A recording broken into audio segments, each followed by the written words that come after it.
بسم اللہ الرحمن الرحیم۔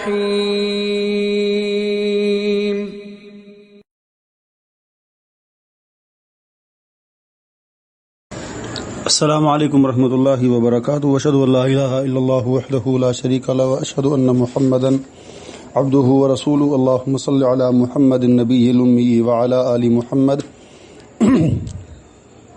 دوسرا پارہ اور دوسرے پارے کا تیسرا سبق اللہ تعالیٰ کی توفیق سے آج ہم پڑھیں گے۔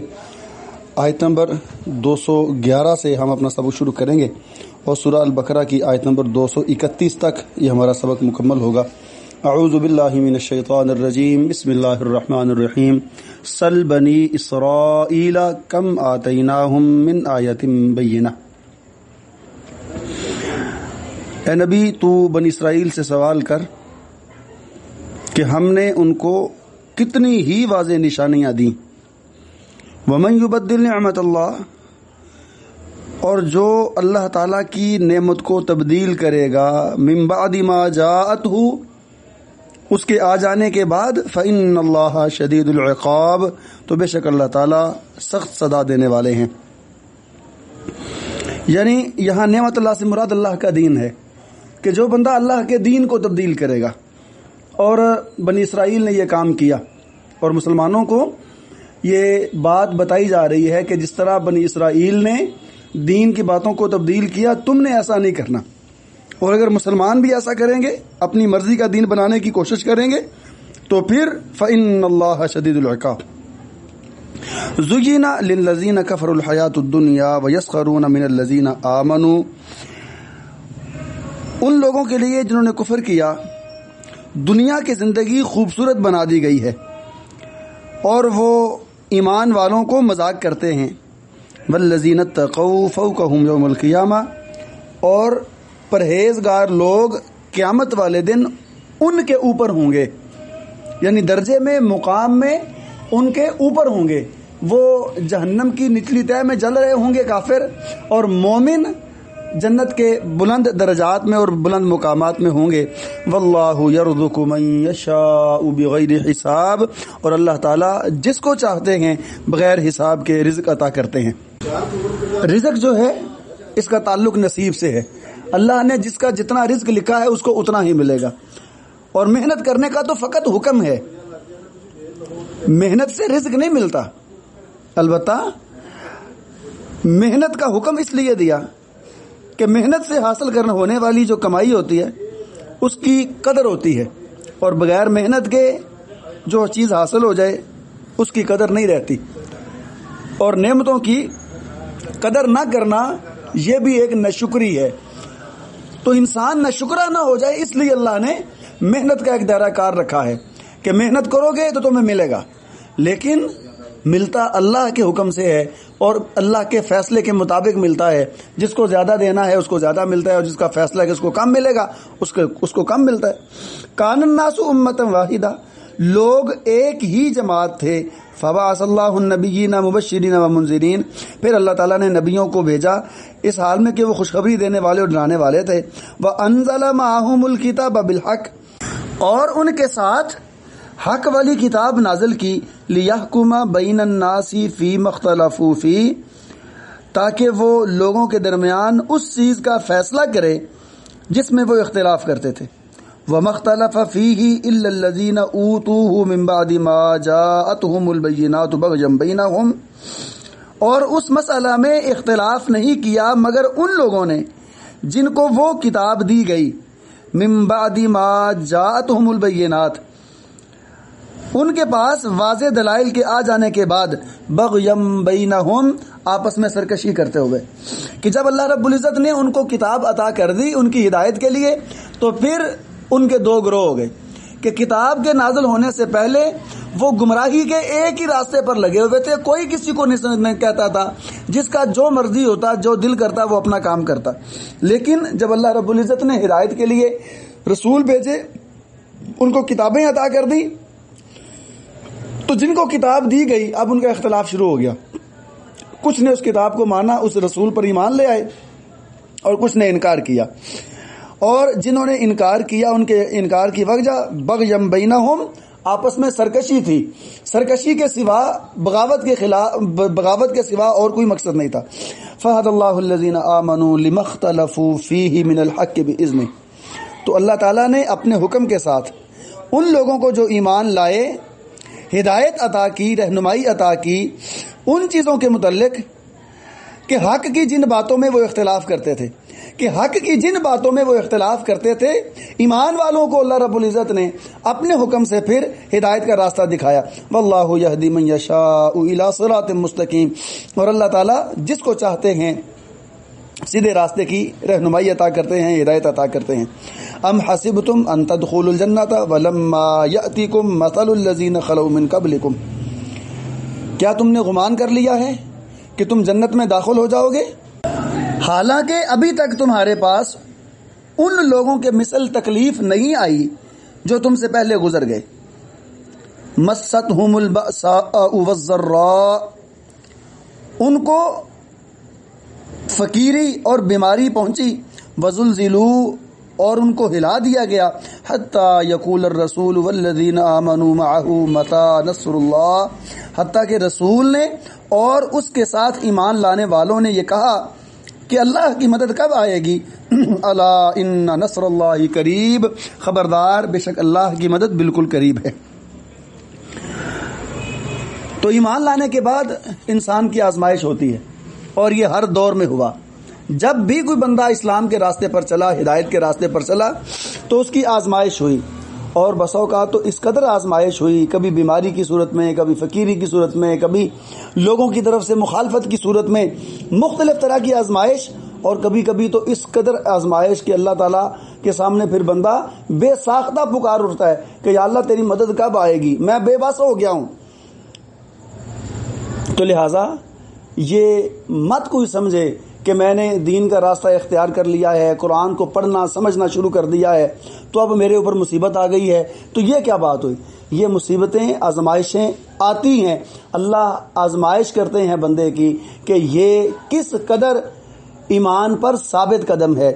اور اگر کوئی بندہ اپنے ایمان پر ثابت قدم رہے تو پھر اللہ رب العزت اس پر راضی ہو جاتے ہیں، اور آخرت کی ہمیشہ ہمیشہ کی آسانیاں اس کا مقدر ہوتی ہیں.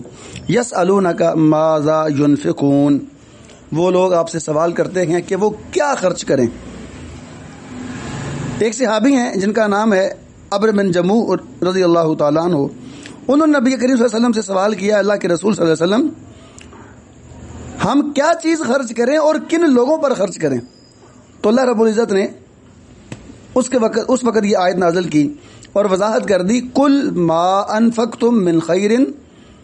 اے نبی تو کہہ دے کہ تم جو بھی مال میں سے خرچ کرو گے فللوالدین، تو وہ والدین کے لیے ہے، والاقربین قریبی رشتہ داروں کے لیے ہے، والیتامی یتیموں کے لیے ہے، والمساکین اور مسکینوں کے لیے ہے، وابن السبیل اور مسافروں کے لیے ہے.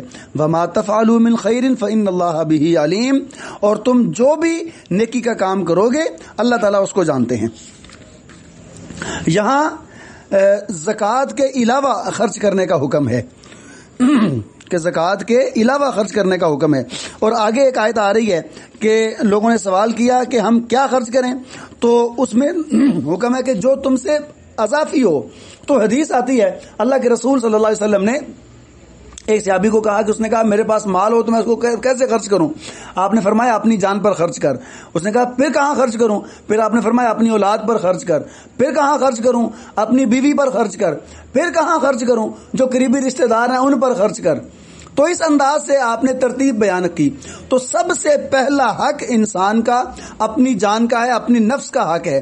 اپنی جان، اپنے بیوی بچے اور اپنی گھر کی ضروریات پوری کرنے کے بعد جو مال اس کے پاس بچتا ہو وہ اپنی حیثیت اور وسعت کے مطابق اس کو لوگوں کی ضرورتوں کے لیے خرچ کرنا ہے.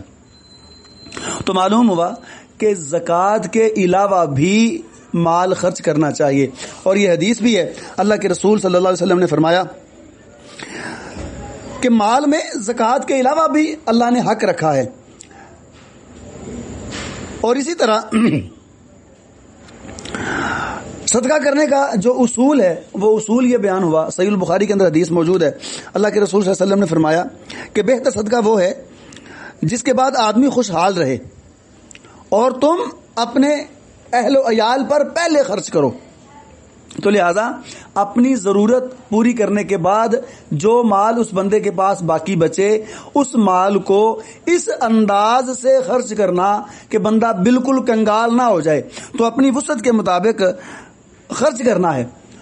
اور زکوٰۃ جو بندہ نہیں بھی ادا کرتا، بعض لوگ ایسے ہوتے ہیں کہ ان کے پاس زکوٰۃ کا مال موجود نہیں ہوتا، زکوٰۃ جتنا مال موجود نہیں ہوتا، لیکن ان کے لیے بھی حکم ہے کہ وہ اپنی حیثیت کے مطابق جو ان کے پاس اضافی موجود ہے وہ خرچ کر دیں۔ کتب علیکم القتال وہو کرہ لکم، تمہارے اوپر جہاد فرض کر دیا گیا ہے حالانکہ وہ تم کو ناپسند ہے۔ وعسیٰ ان تکرہوا شیئا وہو خیر لکم، اور ہو سکتا ہے کہ تم کسی چیز کو ناپسند کرو اور وہ تمہارے لیے بہتر ہو۔ وعسیٰ ان تحبوا شیئا وہو شر لکم، اور ہو سکتا ہے کہ تم کسی چیز کو پسند کرو اور وہ تمہارے لیے بری ہو۔ واللہ یعلم وانتم لا تعلمون، اللہ تعالیٰ جانتے ہیں اور تم نہیں جانتے، لہذا ہم اپنی پسند اور ناپسند کو ترجیح نہیں دیں گے، بلکہ ہم یہ دیکھیں گے کہ اللہ کا حکم کیا ہے۔ تو جو اللہ کا حکم ہوگا، جو اللہ کا فیصلہ ہوگا، ہم اسی کے مطابق عمل کریں گے، اسی میں ہماری خیر اور اسی میں ہماری بھلائی ہے۔ یسألونک عن الشہر الحرام قتال فیہ، وہ آپ سے حرمت والے مہینوں میں لڑائی کے متعلق سوال کرتے ہیں۔ قل قتال فیہ کبیر، اے نبی تو کہہ دے کہ ان مہینوں میں لڑائی کرنا بہت بڑا گناہ ہے۔ وصد عن سبیل اللہ، اور اللہ کے راستے سے روکنا، وکفر بہ، اور اس کی ذات کا انکار کرنا، والمسجد الحرام، اور مسجد حرام سے روکنا، واخراج اہلہ منہ، اور اس کے رہنے والوں کو اس سے نکال دینا، اکبر عند اللہ، اللہ کے نزدیک زیادہ بڑا گناہ ہے، والفتنۃ اکبر من القتل، اور کفر لڑائی سے زیادہ بڑا ہے، ولا یزالون یقاتلونکم حتی یردوکم عن دینکم۔ جی یہ جو آیت ہے اس وقت نازل ہوئی جب اللہ کے رسول صلی اللہ علیہ وسلم نے 2 ہجری میں اپنے ایک صحابی حضرت عبداللہ بن جاحش رضی اللہ تعالیٰ عنہ کو چند سواروں کے ساتھ ایک جگہ پہ بھیجا، اور وہاں انہوں نے مارکا کیا اور لوگوں کو نبی صلی اللہ علیہ وسلم کی ہدایت کے مطابق جو ان کے ہتھے چڑھے وہ لوگ ان لوگوں کو اٹھا کے لے آئے۔ دشمن تھے اور دشمنوں کا سد باب ضروری تھا۔ لوگوں نے، کافروں نے یہ بات کہنا شروع کر دی کہ یہ اچھے مسلمان ہیں، کہتے ہیں کہ ہم اللہ کے دین پر عمل کرتے گئے، اور رجب کا مہینہ ہے، یہ حرمت والا مہینہ ہے، اور اس حرمت والے مہینے میں یہ لڑائی کر رہے ہیں۔ اللہ کے حرمت والے مہینے میں لڑائی کرنی تو جائز ہی نہیں ہے، اس کا احترام ہے۔ تو اس وقت اللہ تعالیٰ نے یہ آیت نازل کی کہ حرمت والے مہینوں میں لڑائی کرنا غلط کام ہے، گناہ ہے، لیکن جو تم کرتے ہو کہ تم نے مسجد حرام سے اور اللہ کے راستے سے روکا ہے، اللہ کی ذات کا انکار کیا ہے، اور مسلمانوں کو جو اس مکہ کے اندر موجود تھے ان کو نکلنے پر مجبور کیا ہے، اللہ کے نزدیک حرمت والے مہینوں میں لڑائی کرنے سے بھی زیادہ بڑا گناہ ہے۔ لہذا وہ گناہ جس کو تم گناہ سمجھتے ہو وہ تو گناہ ہے، لیکن جس کو اللہ نے گناہ کہا ہے اس گناہ کو تم معمولی سمجھو تو یہ اچھی بات نہیں ہے۔ ولا یزالون یقاتلونکم حتی یردوکم عن دینکم ان استطاعوا، اور وہ ہمیشہ تم سے لڑائی کرتے رہیں گے حتیٰ کہ وہ تم کو تمہارے دین سے پھیر دیں، ان استطاعوا، اگر وہ اس چیز کی طاقت رکھیں۔ ومن یرتد منکم عن دینہ فیمت وہو کافر، اور جو شخص تم میں سے اپنے دین سے پھر گیا، پھر وہ مر گیا کفر کی حالت میں، فَأُولَئِكَ حَبِطَتْ أَعْمَالُهُمْ فِي الدُّنْيَا وَالْآخِرَةِ، تو یہی وہ لوگ ہیں جن کے اعمال دنیا اور آخرت میں ضائع ہو گئے۔ وَأُولَئِكَ أَصْحَابُ النَّارِ هُمْ فِيهَا خَالِدُونَ، یہی لوگ جہنم والے ہیں اور وہ اس میں ہمیشہ رہنے والے ہیں۔ تو جو آدمی اپنے دین سے منہ پھیر لے، مرتد ہو جائے اور توبہ نہ کرے اور کفر کی حالت میں ہی فوت ہو جائے، تو اس نے جتنے بھی نیک اعمال کیے ہوں گے ان نیک اعمال کا اس کو کچھ بھی فائدہ حاصل نہیں ہوگا، اس کو ان نیک اعمال کا کچھ بھی نہیں ملے گا، اور اس کے وہ اعمال دنیا میں ہی ضائع ہو جائیں گے۔ ان الذین آمنوا والذین ہاجروا وجاہدوا فی سبیل اللہ، بے شک وہ لوگ جو ایمان لے آئے اور انہوں نے ہجرت کی اور اللہ کے وجاہدوا فی سبیل اللہ اور اللہ کے راستے میں جہاد کیا، اولئک یرجون رحمت اللہ، یہی وہ لوگ ہیں جو اللہ کی رحمت کی امید رکھتے ہیں، واللہ غفور الرحیم، اور اللہ تعالیٰ بخشنے والے رحم کرنے والے ہیں۔ تو جو آدمی اللہ کی ہدایت کے مطابق اپنی زندگی گزارے اور اللہ تعالیٰ کی رحمت کی امید رکھے تو اس کو مغفرت ملے گی، لیکن وہ بندہ جو گناہ پہ گناہ کرتا چلا جائے اور اللہ تعالیٰ کی اطاعت فرما برداری نہ کرے اور ساتھ یہ کہے نہیں اللہ بخشنے والا اللہ بخش دے گا، تو یہ بندہ اللہ تعالیٰ کی ذات کے ساتھ اللہ تعالیٰ کی رحمت کے ساتھ مذاق کرنے والا ہے، اور مذاق کرنے والے لوگ اللہ کو پسند نہیں ہیں۔ تو لہذا ہمیں یہ انداز نہیں اپنانا کہ جو بھی کرتے جاؤ گے اللہ معاف کر دے گا، بلکہ ہم اپنی حیثیت کے مطابق اپنی طاقت کے مطابق فرما برداری کریں گے، اور اس دوران اگر کوئی غلطی اور کمی بیشی ہو جاتی ہے، کوئی کوتاہی ہو جاتی ہے تو وہ اللہ تعالیٰ معاف کر دیں گے۔ یسألونک عن الخمر والمیسر، وہ آپ سے شراب اور جوے کے متعلق سوال کرتے ہیں، قل فیہما اسم کبیر ومنافع للناس، اے نبی تو کہہ دے کہ ان دونوں چیزوں میں بڑا گناہ ہے اور لوگوں کے لیے فائدہ بھی ہے، وَإِسْمُهُمَا أَكْبَرُ مِن نَفْعِهِمَا، اور ان کا گناہ ان کے نفع سے زیادہ بڑا ہے۔ تو شراب تو ایک مشروب ہے جس کو پیا جاتا ہے اور انسان اپنے حواس کو بیٹھتا ہے، اور جوے سے مراد جس کو ہم لاٹری بولتے ہیں، تو لاٹری یا اس کے علاوہ اور بھی جوے کی بہت ساری اقسام ہیں، جس کی صورت یہ ہوتی ہے کہ بندہ کچھ اپنی رقم لگاتا ہے اور اس رقم کے بدلے یا تو وہ بہت زیادہ نفع کما لیتا ہے، یا پھر اس کی ساری رقم ڈوب جاتی ہے، یا اس کو کلی نقصان ہوتا ہے یا کلی فائدہ ہوتا ہے۔ اور ہر وہ کام جس میں یہ دو صورتوں میں سے ایک صورت ہو کہ کلی فائدہ ہو یا کلی نقصان ہو تو وہ جوا ہے۔ کاروبار میں یہ ہوتا ہے کہ کچھ فائدہ کچھ نقصان، اگر نقصان ہوا ہے تو کچھ نقصان ہوتا ہے، سارے کا سارا مال ضائع نہیں ہوتا، اگر فائدہ ہو تو وہ بھی تھوڑا تھوڑا کر کے ملتا رہتا ہے، ایک ہی دفعہ بہت سارا نہیں ملتا۔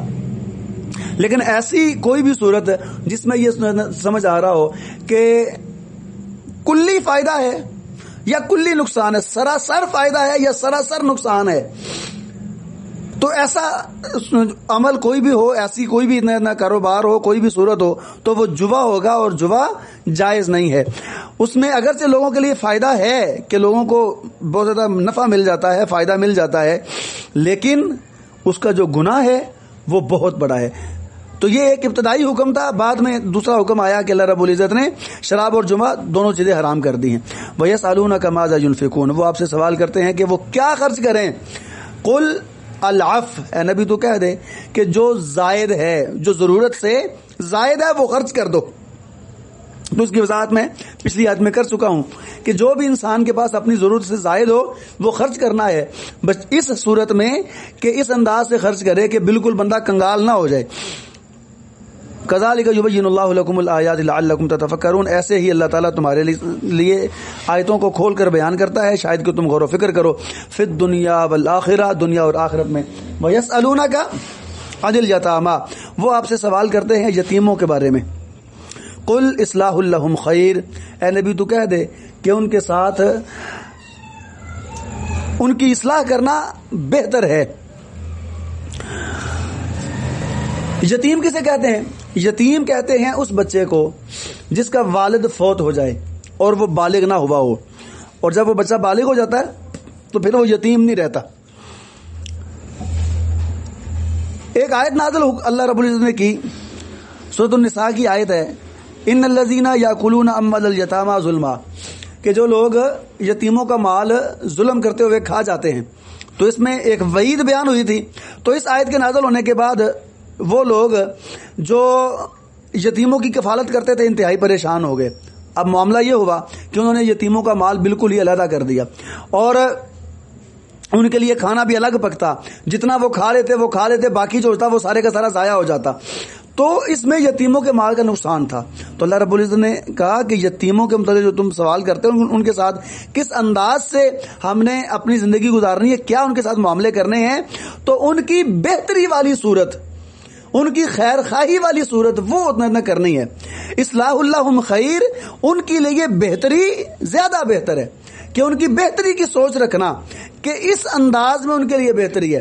اگر ان کے لیے الگ کھانا پکانے میں بہتری ہے, ان کا فائدہ ہے, تو ان کے لیے الگ پکا لیا جائے گا. اور اگر ان کا فائدہ اس بات میں ہے کہ ان کو اکٹھے ساتھ شامل کیا جائے تو پھر اسی انداز سے ان کی نئے نئے چیزوں کو سنبھالا جائے گا, رکھا جائے گا. وَإِن تُخَالِطُوهُمْ فَإِخْوَانُكُمْ فِي الدِّينِ, اگر تم ان کو ملا لو تو وہ تمہارے بھائی ہیں. وَاللَّهُ يَعْلَمُ الْمُفْسِدَ مِنَ الْمُصْلِحِ, اور اللہ تعالیٰ اصلاح کرنے والے کے مقابلے میں فسادی آدمی کو جانتے ہیں. وَلَوْ شَاءَ اللَّهُ لَأَعْنَتَكُمْ, اور اگر اللہ تعالیٰ چاہتے تو تم کو مشقت میں ڈال دیتے. إِنَّ اللَّهَ عَزِيزٌ حَكِيمٌ, بے شک اللہ تعالیٰ غالب حکمت والے ہیں. وَلَا تَنكِحُوا الْمُشْرِكَاتِ حَتَّى يُؤْمِنْ, اور تم مشرکہ عورتوں سے نکاح نہ کرو حتیٰ کہ وہ ایمان لے آئیں. وَلَا أَمَةٌ مُؤْمِنَةٌ خَيْرٌ مِّن مُشْرِكَةٍ وَلَوْ أَعْجَبَتْكُمْ, اور ایک مومن لونڈی مشرک عورت سے زیادہ بہتر ہے اگرچہ وہ مشرک عورت تم کو زیادہ پسند ہو. وَلَا تُنْكِحُوا الْمُشْرِكِينَ حَتَّى يُؤْمِنُوا, اور تم مشرک مردوں کو نکاح نہ دو. دوسرا معنی کہ تم مشرک مردوں کو رشتہ نہ دو حَتَّى يُؤْمِنُوا, حتیٰ کہ وہ ایمان لے آئیں. وَلَعَبْدٌ مُؤْمِنٌ خَيْرٌ مِّن مُشْرِكٍ وَلَوْ أَعْجَبَكُمْ, اور ایک مومن غلام مشرک آزاد مرد سے زیادہ بہتر ہے اگرچہ وہ تم کو اچھا ہی لگتا ہو. اولئک یدعون الی النار, یہ جہنم کی طرف بلاتے ہیں. واللہ یدعو الی الجنہ, اور اللہ تعالیٰ جنت کی طرف بلاتے ہیں. والمغفرہ, اور معافی کی طرف بلاتے ہیں باذن اپنے حکم کے ساتھ. ویبین آیاتہ للناس لعلہم یتذکرون, اور اللہ تعالیٰ لوگوں کے لیے اپنی آیتوں کو واضح کر کے بیان کرتے ہیں شاید کہ وہ نصیحت حاصل کریں. تو اس آیت میں رشتہ کرنے کا ایک اصول بیان کر دیا ہے. اگر کسی مرد نے اپنی شادی کرنی ہے تو وہ بھی اپنے لیے دیندار اور مومن خاتون تلاش کرے, اور اگر کسی بیٹی کی بہن کی شادی کرنی ہے تو اس کے لیے بھی دیندار اور توحید والا بندہ تلاش کیا جائے. اور ایسا بندہ جو مشرک ہو یا مشرک عورت ہو اس کے ساتھ شادی کرنا, نکاح کرنا اس آیت کی تناظر میں جائز نہیں ہے, مناسب نہیں ہے. تو مشرکوں سے اپنا کنارہ کرنا ہے, مشرکوں سے دور رہنا ہے. اور سب سے مضبوط رشتہ اللہ نے دین کا, کلمے کا, اسلام کا, توحید اور ایمان کا رشتہ بنایا ہے, اور اسی رشتے کی پرواہ کرنی ہے. خون کے رشتوں کو بس اوقات بندہ کہتا ہے اچھا یہ خون کا رشتہ اب کیا کریں. اب خون کا رشتہ ہے تو جس کا تعلق اللہ کے ساتھ ٹھیک نہیں ہے, جس نے اللہ کی ذات کے ساتھ شرک کیا ہوا ہے, پھر اس کے ساتھ کوئی رشتہ نہیں ہے. رشتہ داری اسی وقت ہی قابل قبول ہے جب وہ رشتہ دار اللہ تعالیٰ کی بات ماننے والے ہیں, توحید والے ہیں. اگر وہ ایمان والے نہیں ہیں تو پھر کاہے کی رشتہ داری ہے.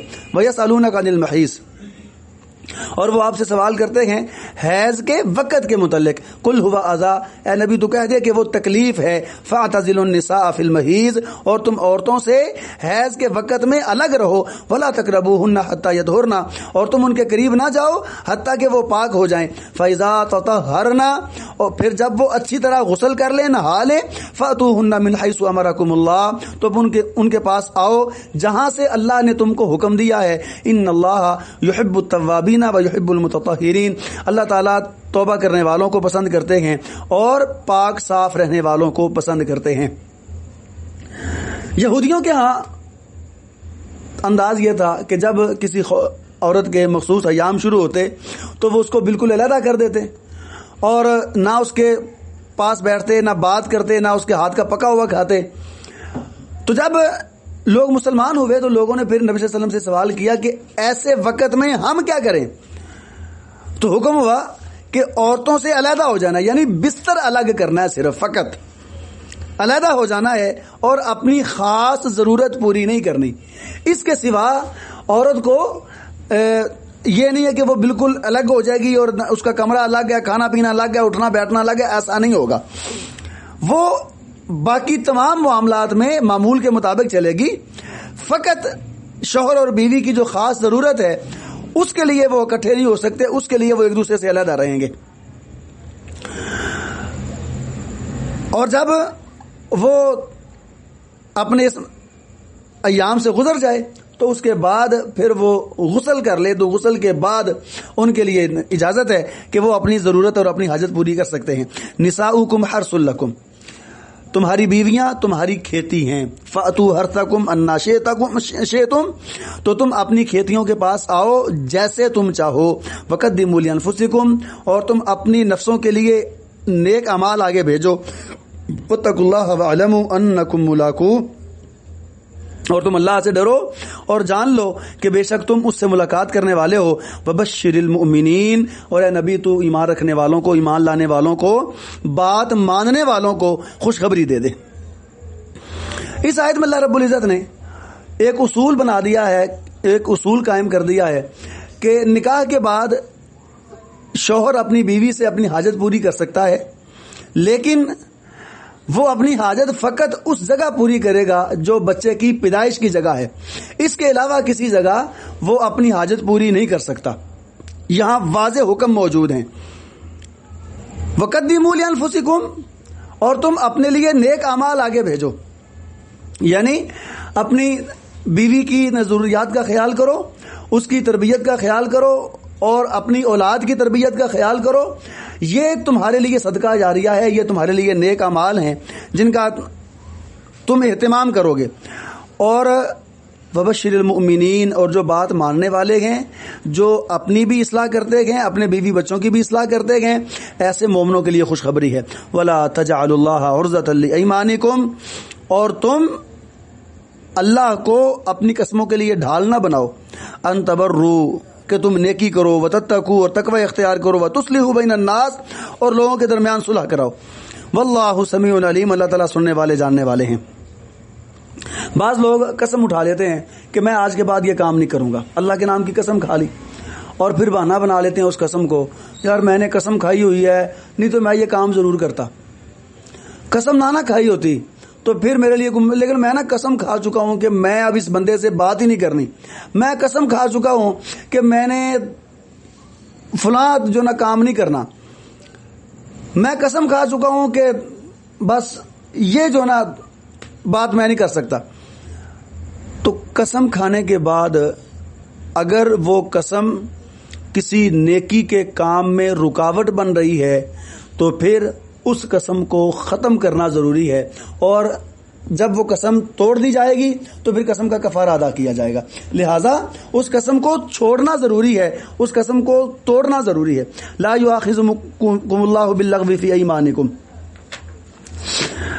اور اللہ تعالیٰ تمہاری بے مقصد قسموں پر مواخذہ نہیں کرتے، ولیکن یؤاخذکم بما کسبت قلوبکم، لیکن اللہ تعالیٰ تمہاری پکڑ کریں گے ان چیزوں کی وجہ سے جو تمہارے دلوں نے کمائی، یعنی جو بندہ دل کے پکے ارادے سے کام کرتا ہے ان چیزوں پر اللہ کا مواخذہ ہے، اور جو بے ساختہ چیزیں ہو جاتی ہیں ان چیزوں پر اللہ تعالیٰ بندے کا مواخذہ نہیں کرتے۔ لیکن اچھا مومن وہ ہوتا ہے جو بے ساختہ بھی غلطیوں سے اپنے آپ کو بچاتا ہے، بلا وجہ اس طرح کی باتیں نہیں کرتا۔ واللہ غفور الرحیم، غفور علیم، اللہ تعالیٰ بخشنے والے بردبار ہیں۔ للذین یؤلون من نسائہم تربص 4 اشہر، ان لوگوں کے لیے جو اپنی بیویوں کے بارے میں قسم کھا لیتے ہیں 4 مہینوں کا انتظار ہے۔ فَإِن فَاءُوا، پھر اگر وہ لوٹ آئیں، فَإِنَّ اللَّهَ غَفُورٌ رَحِيمٌ، تو بے شک اللہ تعالیٰ بخشنے والے رحم کرنے والے ہیں۔ یعنی اگر کوئی بندہ اپنی بیوی سے ناراض ہو جاتا ہے کسی وجہ سے اور قسم کھا لیتا ہے کہ میں نے اس سے بات نہیں کرنی، تو اس کے لیے اجازت ہے کہ وہ 4 مہینے تک اپنی بیوی سے ناراض رہ سکتا ہے۔ اور اللہ کے رسول صلی اللہ علیہ وسلم نے بھی اپنی ازواج سے ان کی تربیت کے لیے 1 مہینہ ناراض رہنے کی قسم کھائی، اور پھر آپ نے لگاتار 1 مہینہ ان سے پھر بات نہیں کی۔ تو اگر کوئی شوہر اپنی بیوی کی تربیت کرنا چاہتا ہو تو اس کی اصلاح کے لیے یہ صورت بھی موجود ہے کہ وہ اس سے ناراض ہو سکتا ہے، اور اس کو پھر دکھانے کے لیے کہ میں واقعی ناراض ہو گیا ہوں، اس کے سامنے قسم کھائے کہ اللہ کی قسم کھا کے کہتا ہوں تیرے ساتھ بات نہیں کرنی میں نے، تو اس کے لیے 4 مہینے تک کی اللہ نے مہلت رکھی ہے کہ وہ 4 مہینے تک اپنی بیوی سے ناراض رہ سکتا ہے، اور اس دوران وہ اپنی ناراضگی ختم کرے اور اپنی بیوی سے صلح کر لے۔ وہ میاں بیوی ہیں، کوئی مسئلہ نہیں ہے، وہ ساتھ رہیں گے اور ان کے رشتے میں برکت ہوگی۔ وَإِنْ عَزَمُوا الطَّلَاقَ، اور اگر وہ طلاق کا ارادہ کر لیں، پختہ ارادہ کر لیں، فَإِنَّ اللَّهَ سَمِيعٌ عَلِيمٌ، تو اللہ تعالیٰ سننے والے جاننے والے ہیں۔ کہ اگر وہ 4 مہینے تک اپنی بیوی سے صلح نہیں کرتا تو ظاہر ہے کہ وہ طلاق کا ارادہ کر چکا ہے، تو پھر اس کو چاہیے کہ وہ طلاق دے دے. تو اللہ تعالیٰ کو تو ساری بات معلوم ہے، لیکن اس کو لٹکائے رکھنا، اس کو اپنے گھر بھی واپس نہ لے کے آنا، صلح بھی نہ کرنا اور طلاق بھی نہ دینا، یہ جائز نہیں ہے. 4 مہینوں کے اندر اندر اس مرد کو چاہیے کہ اپنا معاملہ نمٹائے. اگر وہ 4 مہینوں سے زیادہ معاملہ لٹکاتا ہے، بلا وجہ وہ معاملہ لٹکائی جاتا ہے اور اس مسئلے کو حل نہیں کرتا اور اپنی ناراضگی باقی رکھتا ہے، تو پھر 4 مہینے کے بعد وہ بندہ گنہگار ہے اور اس کا حساب پھر اس کے ذمہ ہے، اللہ تعالیٰ اس کا حساب لیں گے. والمطلقات یتربصن بانفسہن 3 قروء، طلاق والی عورتیں اپنے نفسوں کے ساتھ 3 حیض تک انتظار کریں گی. ولا یحل لہن ان یکتمن ما خلق اللہ فی ارحامہن، اور ان کے لیے جائز نہیں ہے کہ وہ اس چیز کو چھپائیں جو اللہ نے ان کے پیٹوں میں پیدا کیا ہے. ان کن یؤمن باللہ والیوم الآخر، اگر وہ اللہ تعالیٰ پر اور آخرت کے دن پر ایمان رکھتی ہیں. وہ عورتیں جن کو طلاق ہو جائے اور ان کے مخصوص ایام ابھی آتے ہوں، حیض کی ان کی صورت باقی ہو، تو اس کے لیے حکم یہ ہے کہ وہ 3 حیض تک اپنے شوہر کے واپس آنے کا انتظار کرے گی. اور اگر اس کا شوہر 3 حیض تک واپس نہیں آتا، رجوع نہیں کرتا، تو ان دونوں کا نکاح ختم ہو گیا. عدت ختم ہو جائے گی تو نکاح ختم ہو جائے گا. یہاں سے طلاق کا مسئلہ شروع ہو گیا ہے، تو ایک دفعہ تفصیل سے طلاق کا مسئلہ سمجھا دیتا ہوں. دین اسلام سے پہلے صورتحال یہ تھی کہ عورتوں کو پریشان کرنے کے لیے مرد طلاق دیتا، پھر صلح کر لیتا، پھر طلاق دیتا، پھر صلح کر دیتا، اور یہ سلسلہ ساری زندگی چلتا. عورت کو تنگ کرنے کے لیے وہ طلاق دے دیتے اور بعد میں صلح کر لیتے. تو اللہ رب العزت نے ایک اصول مقرر کر دیا کہ اگر کوئی بندہ اپنی بیوی کو طلاق دے گا تو اس کے پاس 3 اختیار ہیں، 3 دفعہ اس کے پاس چانس ہے. ایک دفعہ اس نے طلاق دی ہے اور اس نے اس کے بعد عدت کے دوران صلح کر لی ہے. عدت کتنی ہے؟ اگر اس عورت کو خاص جو نہ دن آتے ہیں، اس کے حیض کی صورت ابھی باقی ہے، حیض اس کو آتا ہے، تو پھر 3 حیض تک اس کی عدت ہے. اور 3 حیض جو ہی مکمل ہو جائیں گی، عدت ختم ہو جائے گی، خود بخود ان کا نکاح ختم ہو جائے گا. اور اگر اس عدت کے دوران وہ مرد اپنی بیوی کے ساتھ صلح کر لیتا ہے تو وہ اس کی بیوی ہے، وہ اسی کے نکاح میں رہے گی. اور اگر عدت گزر گئی ہے اور اس نے طلاق پہلی مرتبہ ہی دی تھی تو پھر اس کے پاس یہ بھی اختیار موجود ہے کہ وہ اپنی بیوی کو منا لے، اس عورت کو منا لے، اور دوبارہ نکاح کی صورت میں وہ دونوں اکٹھے ہو سکتے ہیں. لیکن دوبارہ نکاح عدت گزرنے کے بعد جو نکاح ہے وہ عورت کی اجازت پر اور عورت کی ثوابدید پر منحصر ہے، اور اگر عورت راضی نہیں ہے تو زبردستی اس کے ساتھ دوبارہ اس مرد کا نکاح نہیں کیا جا سکتا. البتہ اگر عدت کے دوران ہے تو دوران عدت وہ اگر رجوع کرنا چاہے تو عورت چاہے یا نہ چاہے اس کو بہرحال اپنے خاوند کے پاس واپس جانا ہوگا.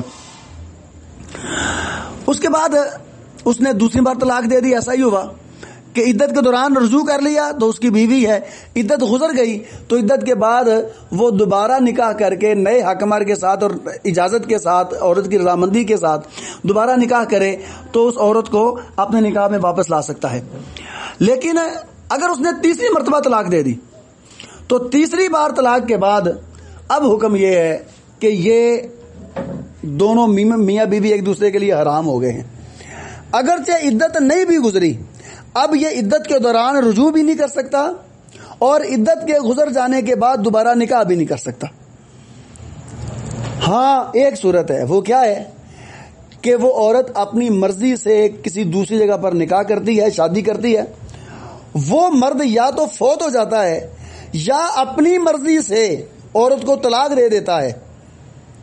تو اس صورت میں وہ عورت اب پہلے شوہر کے ساتھ، پہلے مرد کے ساتھ دوبارہ نکاح کر سکتی ہے، اکٹھے ہو سکتے ہیں. لیکن 3 طلاقوں کے بعد بغیر دوسری جگہ شادی کے واپس آنے تک وہ دونوں میاں بیوی نہ تو رجوع کی صورت میں اکٹھے ہو سکتے ہیں اور نہ ہی دوبارہ نکاح کی صورت میں وہ اکٹھے ہو سکتے ہیں. تو یہ عورت کے اوپر بہت بڑا احسان ہے دین اسلام کا کہ ایک مرد کے ساتھ جب وہ پلے باندھی جاتی تھی تو پھر ساری زندگی مرنے تک وہ اسی کے ساتھ پابند تھی. لیکن تو دین اسلام نے اس کھیل کو ختم کر دیا کہ اگر کوئی بندہ اپنی بیوی کو طلاق دیتا ہے, ایک بار طلاق دی, اس کے پاس رجوع کا بھی حق حاصل ہے اور عدت گزرنے کے بعد نکاح کا بھی اختیار موجود ہے. دوسری طلاق دی ہے, دوسری طلاق کے بعد عدت کے دوران رجوع بھی کر سکتا ہے. عدت گزر گئی ہے تو نکاح کر کے دوبارہ اس کو اپنے گھر میں واپس لا سکتا ہے. لیکن اگر تیسری طلاق دے دی ہے تو اب یہ ایک دوسرے کے لیے حرام ہو گئے ہیں, ان کا چانس ختم ہو گیا ہے اور اب یہ عدت کے دوران نہ تو رجوع کر سکتا ہے اور نہ ہی عدت گزرنے کے بعد دوبارہ نکاح کر سکتا ہے. بہرحال اب ان آیتوں کا ترجمہ پڑھتے ہیں, مسئلہ واضح ہو گیا ہے. والمطلقات یتربصن بانفسهن ثلاثه قروء, اور طلاق یافتہ عورتیں اپنے نفسوں کے ساتھ, اپنی جانوں کے ساتھ 3 حیض تک انتظار کریں گی. ولا يحل لهن ان يكتمن ما خلق الله في ارحامهن, اور ان کے لیے جائز نہیں ہے کہ وہ اس چیز کو چھپائیں جو اللہ نے ان کے پیٹوں میں پیدا کیا ہے, کیونکہ جب عورت کے پیٹ میں حمل ہوتا ہے, بچہ ہوتا ہے, تو اس وقت اس کی ماہواری ختم ہو جاتی ہے. تو پھر وہ وضاحت کرے گی کہ میرے پیٹ میں بچہ موجود ہے, امید سے ہوں, تو پھر اس کی عدت کی صورت بدل جائے گی کہ جب بچہ پیدا ہوگا تو اس وقت اس کی عدت ختم ہوگی. ان کنن یؤمنن باللہ والیوم الآخر, اگر وہ اللہ پر اور آخرت کے دن پر ایمان رکھتی ہیں تو اپنے پیٹوں میں اللہ تعالیٰ کی پیدا کی ہوئی چیز کو نہ چھپائیں. وبعولتہن احق بردہن, اور ان کے شوہر ان کو واپس لے جانے کا زیادہ حق رکھتے ہیں فی ذالک, اس معاملے میں, ان ارادوا اصلاحا, اگر وہ خیر خواہی کا صلح کرنے کا ارادہ رکھتے ہوں. وَلَهُنَّ مِثْلُ الَّذِي عَلَيْهِنَّ بِالْمَعْرُوفِ, اور ان عورتوں کے حقوق ہیں اسی کی مثل جو ان کے اوپر ذمہ داریاں ہیں, عرف کے مطابق, اچھے طریقے کے مطابق, کہ جس طرح عورت کی ذمہ داریاں ہیں کہ عورت نے اپنے شوہر کے لیے کھانا بنانا ہے, اس کے کپڑے دھونے ہیں, بچوں کو سنبھالنا ہے, گھر سنبھالنا ہے, یہ عورت کی ذمہ داریاں ہیں. اس طرح عورت کے حقوق بھی ہیں کہ شوہر جو اپنے لیے کھاتا ہے اس کو بھی کھلائے گا, جو لباس اپنے لیے پہنتا ہے اتنی بار اس کے لیے بھی لباس بنائے گا, اس کی ضرورتوں کا خیال کرے گا, بیمار ہو جائے گی تو اس کے لیے دوائی کا انتظام کرے گا, اور اس کے کھانے پینے کا انتظام کرے گا, اس کے لیے رہائش کا انتظام کرے گا. یہ ساری عورت کے حقوق ہیں. جس طرح عورت کی ذمہ داریاں ہیں اسی طرح اللہ تعالیٰ نے عورت کے حقوق بھی رکھے ہیں.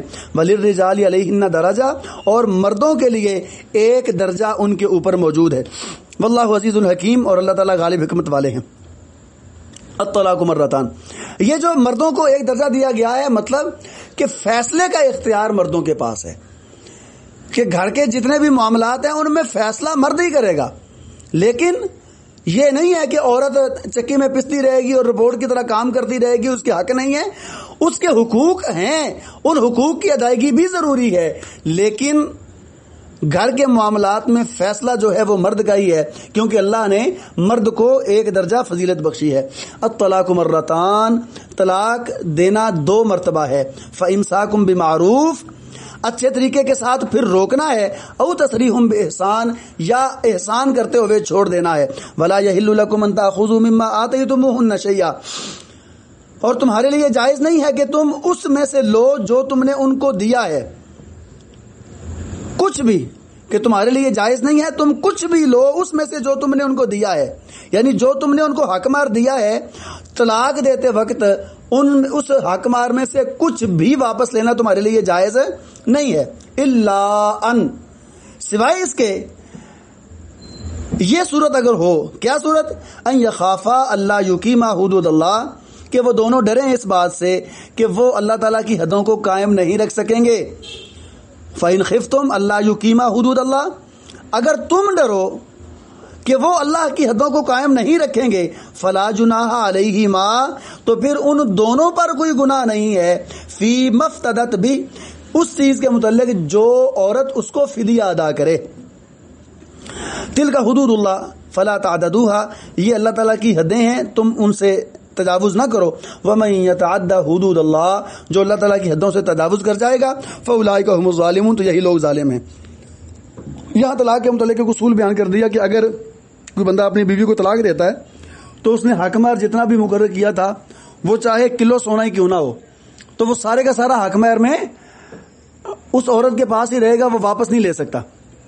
ہاں, اگر شوہر اپنی بیوی کو طلاق نہیں دیتا اور بیوی سمجھتی ہے کہ میں اپنے بندے کے ساتھ گزارا نہیں کر سکتی، انتہائی مجبور ہے، تو پھر وہ کسی کو فیصل کے طور پر، حاکم کے طور پر تسلیم کرے گی، عدالت کی طرف رجوع کرے گی یا اپنی فیملی میں کسی معتبر آدمی کی طرف جائے گی۔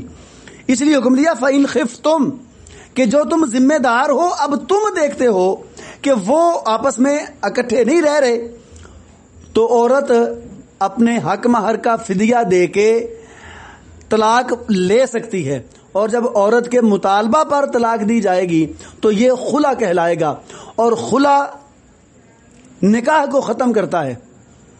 خلا کی صورت میں مرد کے پاس رجوع کا اختیار نہیں ہوتا، عورت کے پاس بھی رجوع کا اختیار نہیں ہوتا، ہاں ان کی صلح ہو سکتی ہے بعد میں، اور دوبارہ صلح نکاح کی صورت میں ہی ہوگی۔ اور خلا کی جو عدت ہے وہ 1 مہینہ ہے، 1 ماہ یا بعض حدیث کے مطابق ایک حیض اس کی عدت ہے، اور اگر حیض نہیں آتا تو 1 ماہ اس کی عدت ہے۔ تو عدت گزر جائے تو وہ عورت کسی دوسری جگہ نکاح کر سکتی ہے، اور اگر عدت نہیں گزری تو عدت کے دوران وہ رجوع نہیں کر سکتی، جب تک عدت نہیں گزرے گی وہ دونوں الگ رہیں گے، اور اگر عدت گزر جائے تو عورت راضی ہو تو دوبارہ اسی مرد کے ساتھ نکاح ہو سکتا ہے، یا وہ کسی دوسری جگہ بھی نکاح کر سکتی ہے۔ فَإِن طَلَّقَهَا، اب یہاں تیسری طلاق کی بات ہے، فَإِن طَلَّقَهَا، اگر وہ اس کو طلاق دے دے، فَلَا تَحِلُّ لَهُ مِن بَعْدُ، تو وہ عورت اس کے بعد اس کے لیے حلال نہیں ہوگی، حَتَّى تَنْكِحَ زَوْجًا غَيْرَهُ، حتیٰ کہ وہ کسی اور مرد سے نکاح کر لے جو اس کے علاوہ ہو۔ فَإِن طَلَّقَهَا، پھر اگر وہ دوسرا آدمی اس کو طلاق دے دے، فَلَا جُنَاحَ عَلَيْهِمَا أَن يَتَرَاجَعَا إِن ظَنَّا أَن يُقِيمَا حُدُودَ اللَّهِ، تو ان دونوں پر کوئی گناہ نہیں ہے کہ وہ دونوں لوٹ آئیں، کہ یہ عورت اور پہلا مرد اگر یہ دونوں دوبارہ اکٹھا ہونا چاہیں تو ان پر کوئی گناہ نہیں ہے۔ ان ظنّا ان یقیما حدود اللہ، اگر وہ دونوں اس بات کا خیال رکھتے ہوں کہ وہ اللہ تعالیٰ کی حدوں کو قائم کر سکیں گے۔ وَتِلْكَ حدود اللہ، یہ اللہ تعالیٰ کی حدیں ہیں، یبینھا لقوم یعلمون، ان کو بیان کیا ہے اس نے ان لوگوں کے لیے جو علم رکھتے ہیں، جانتے ہیں۔ وَإِذَا طَلَّقْتُمُ النِّسَاءَ فَبَلَغْنَ أَجَلَهُنَّ فَأَمْسِكُوهُنَّ بِمَعْرُوفٍ أَوْ سَرِّحُوهُنَّ بِمَعْرُوفٍ، اور جب تم عورتوں کو طلاق دو پھر وہ اپنی عدت کو پہنچ جائیں تو ان کو روکے رکھو اچھے طریقے کے ساتھ، یا ان کو چھوڑ دو اچھے طریقے کے ساتھ۔ وَلَا تُمْسِكُوهُنَّ ضِرَارًا لِتَعْتَدُوا، اور تم نہ روکو ان کو نقصان دینے کے لیے تاکہ تم زیادتی کرو۔ فَمَن يَفْعَلْ ذَلِكَ فَقَدْ ظَلَمَ نَفْسَهُ، تو جو شخص ایسا کرے گا تو اس نے اپنی جان پر ظلم کیا۔ وَلَا تَتَّخِذُوا آيَاتِ اللَّهِ هُزُوًا، اور تم اللہ تعالیٰ کی آیتوں کو مذاق نہ بناؤ۔ وَاذْكُرُوا نِعْمَتَ اللَّهِ عَلَيْكُمْ، اور تم اللہ کی نعمتوں کو یاد کرو جو تم پر ہیں۔ وَمَا أَنزَلَ عَلَيْكُمْ مِنَ الْكِتَابِ وَالْحِكْمَةِ يَعِظُكُمْ بِهِ، اور اس چیز کو بھی یاد کرو کہ جو اس نے تم پر کتاب اور حکمت نازل کی ہے وہ تم کو نصیحت کرتا ہے اس کے ذریعے۔ واتقوا اللہ، اللہ سے ڈرو۔ وَاعْلَمُوا أَنَّ اللَّهَ بِكُلِّ شَيْءٍ عَلِيمٌ، اور جان لو بے شک اللہ تعالیٰ ہر چیز کو جاننے والے ہیں۔ تو یہاں حکم ہے کہ اگر تم نے بیویوں کو طلاق دی ہے اور تمہارے پاس رجوع کا اختیار حاصل ہے تو پھر رجوع کر کے اگر تم ان کو روکنا چاہتے ہو تو اچھے طریقے سے روکو، اور اگر تم رجوع کر کے ان کو روکنا نہیں چاہتے ہو، حسن سلوک نہیں چاہتے ہو، سمجھتے ہو کہ تمہارا آپس میں نبھا نہیں ہو سکتا، تو پھر ان کو آسان طریقے سے چھوڑ دو، لیکن اس غرض سے رجوع نہ کرو کہ تم نے ان کو نقصان دینا ہے، ان کو تکلیف دینی ہے۔ اور جو بندہ ایسا کرتا ہے تو وہ اللہ تعالیٰ کی آیتوں کا مذاق بنانے والا ہے، اور اللہ تعالیٰ کی آیتوں کا مذاق بنانے والا بندہ ظالم ہے، اور اس کو اللہ تعالیٰ سے ڈرنا چاہیے، کیونکہ ظالم کی پکڑ بہرحال ہوگی۔ اگر دنیا میں اس کی چھوٹ ہو بھی جاتی ہے تو آخرت سے وہ اللہ کے عذاب سے بچ نہیں سکے گا۔ اللہ رب العزت سے دعا ہے کہ اللہ تعالیٰ ان احکامات کو سمجھ کر ان چیزوں پر عمل پیرا ہونے کی توفیق عطا فرمائے، اور انہی کے مطابق اپنی زندگی گزارنے کی اللہ تعالیٰ ہمت طاقت نصیب فرمائے۔ یہ فقط اللہ تعالیٰ کی توفیق ہوتی ہے کہ بندہ ان احکامات کو پورا کرتا ہے، اور توفیق اسی کو ملتی ہے جو اس کے لیے کوشش کرتا ہے۔ اللہ رب العزت ہمیں عمل کرنے کی توفیق عطا فرمائے، کتاب و سنت پر عمل پیرا ہونے کی اللہ ہمت طاقت عطا فرمائے۔ آخر دعوانا الحمدللہ رب العالمین۔ السلام علیکم ورحمۃ اللہ وبرکاتہ۔ بسم اللہ الرحمن الرحیم۔ إذا وقعت الواقعة ليس لوقعتها كاذبة خافضة رافعة إذا رجت الأرض رجا وبست الجبال بسا فكانت هباء منبثا وكنتم أزواجا ثلاثة فأصحاب الميمنة ما أصحاب الميمنة وأصحاب المشأمة ما أصحاب المشأمة والسابقون السابقون أولئك المقربون